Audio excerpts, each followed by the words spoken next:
और उसमें सोनिया गांधी का ये वक्तव्य कि पार्टी में एकता हो और लोग अपने मतभेद भूलकर एक उद्देश्य में सामने आए, वो सबसे बड़ी बात है इस रोड मैप में।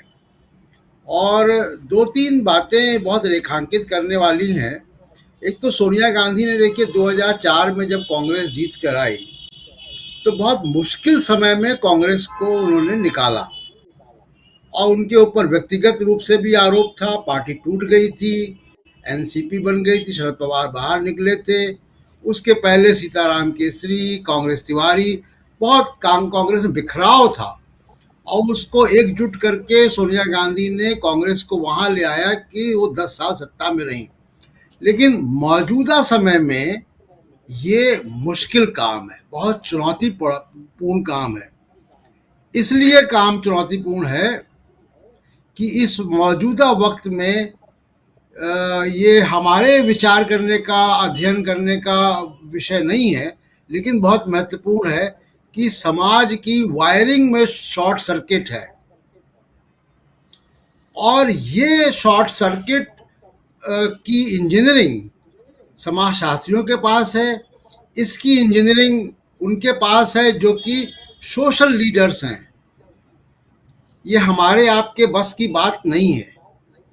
तो तो ये एक इम्पॉर्टेंट जो पहलू है वो ये है। अभी हमने उत्तर प्रदेश में देखा, अभी हमारे साथी चर्चा कर रहे थे महंगाई की। महंगाई, बेरोजगारी, सरकारी बदइंतजामी, कोरोना, लाशें, उन सब के बावजूद बीजेपी वहां पे जीत गई। तो एक कोई काम कर रहा है नफरत वहां पे, जो इन सारे मुद्दों को छोटा कर रहा है। तो इससे कांग्रेस कैसे लड़ेगी, एक बात।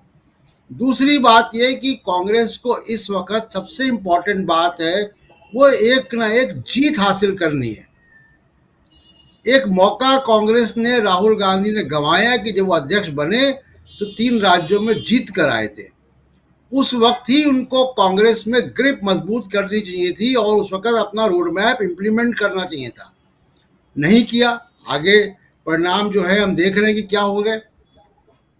जो इम्पोर्टेंट बात सोनिया गांधी के आज के वक्तव्य से निकल कर आती है मेरे समझ के इसके हिसाब से, नंबर 1 कि कांग्रेस के छोटे बड़े नेता सब ये मान लें कि फिलहाल कांग्रेस में राहुल गांधी का कोई विकल्प नहीं है, बल्कि नरेंद्र मोदी के बाद पूरे विपक्ष में एक ही आदमी है, राहुल गांधी, जो कश्मीर से कन्याकुमारी तक भीड़ जुटा सकता है। उसको लोग सुनने आते हैं। भीड़ जुटाने का काम या अपनी बात पहुंचाने का काम नरेंद्र मोदी भी करते हैं, लेकिन नरेंद्र मोदी पार्टी के अंदर माइक्रो मैनेजमेंट नहीं करते हैं। माइक्रो मैनेजमेंट करने का काम अमित शाह का है। कांग्रेस को नरेंद्र मोदी का रिप्लेसमेंट नहीं चाहिए, कांग्रेस को चाहिए अमित शाह का रिप्लेसमेंट। कि वो रोल कांग्रेस पार्टी में कौन करने जा रहा है। राहुल गांधी परसेप्शन मैनेजमेंट के लिए काफ़ी हैं और सबसे बड़े नेता हैं।